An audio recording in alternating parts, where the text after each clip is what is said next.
This is a bullet test that we performed today.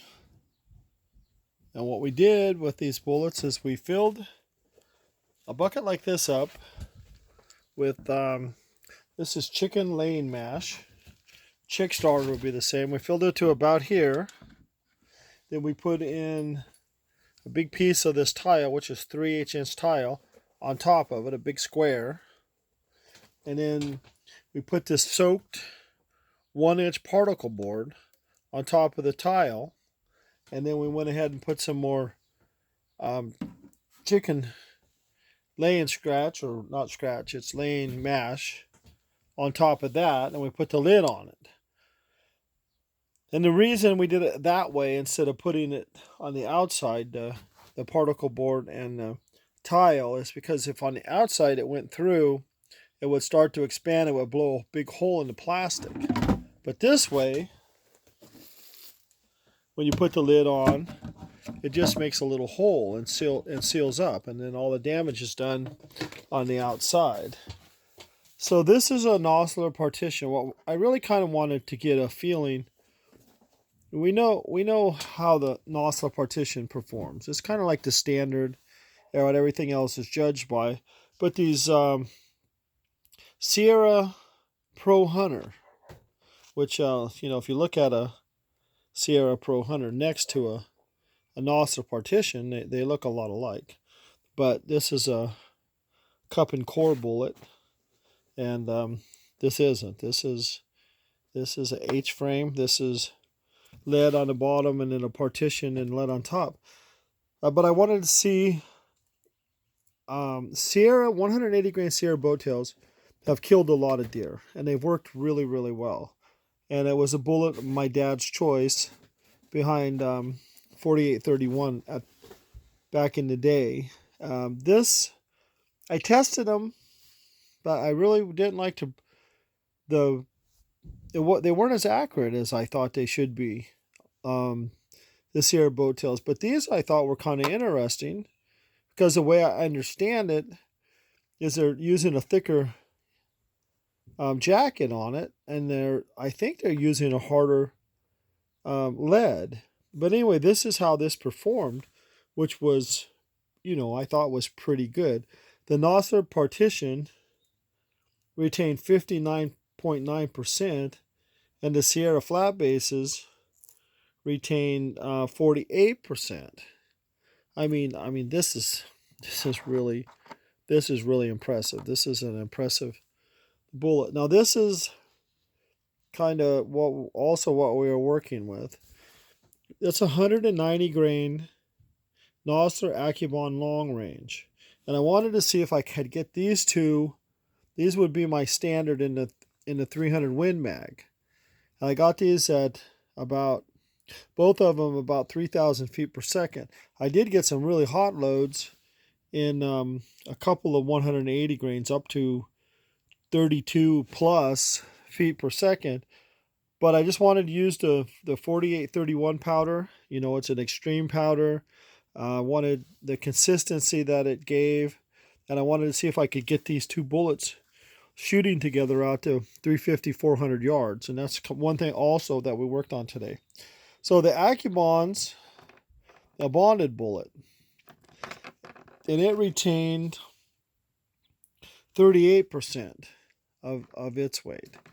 And what else did we test? We also tested the Burger bullet. So that's a Burger bullet. That's 178 grain. VDL, very low drag, VLD H, the Hunter. And I shot it through the media we're talking about twice, and I couldn't find anything. I'm pretty sure it kind of disintegrated. And then I've always liked the Hornadays interlocks. I like the way they stay together. I mean, as the interlocks stay together this well, the bonded ones really ought to do just a great job as well. So I tested those. Tested them against some Barnes. This is the SST, Hornaday SST interlocks. These are these two right here. And one of them retained 50 grains, the other retained 54 grains. which is 33 and 36%.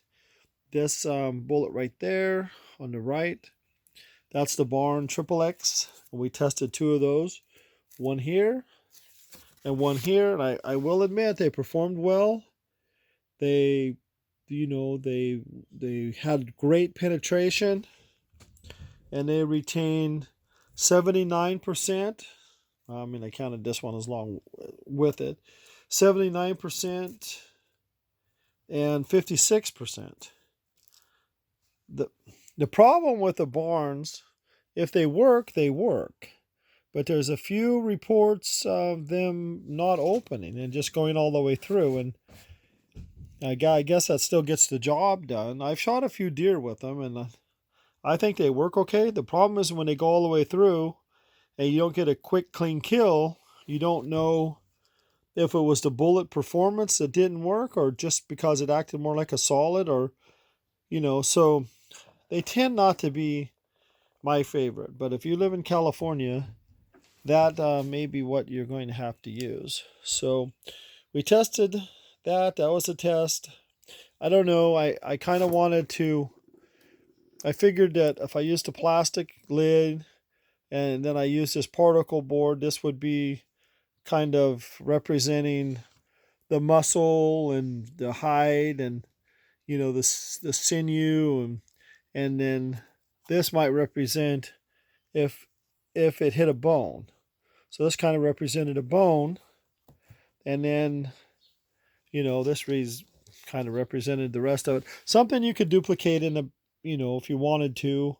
Something that was different and better than I figured just a gel would be, or newspapers and some of that stuff. I think that it gave us a pretty good idea that it was hard. It was a hard material, and it put the pressure on the bullets, and it took a good bullet to stand up. I think that the only bullet that really didn't do the job, and it was close range, and they were pretty fast. I had them loaded pretty hot, and Bergers aren't designed.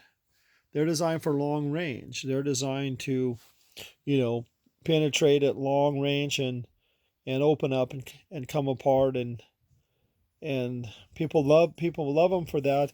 And it just, I just want to see what it would do, because everybody's excited about the Berger bullet. That's a Barnes, but everybody's excited about it, and they're kind of like the Creedmoor. They're the talk of the town right now. But it wouldn't be my choice in a hunting bullet. If I was going to shoot longer range, I'd probably look at the Accubon.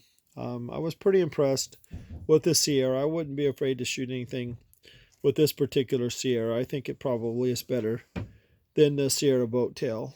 And this Nosler Partition, I mean, how do you beat that? And the SSTs did really well. I wish I had a little bit more faith in the Barnes. I know a lot of people are shooting them, and they've come a long ways, and they work for a lot of people. But I think for 300 Win Mag, the main loads are going to be the 180 grain Nosler Partition and the 190 grain Accubon long range, and I'll show you some results of where they're shooting at the different range and how we have the gun sighted in.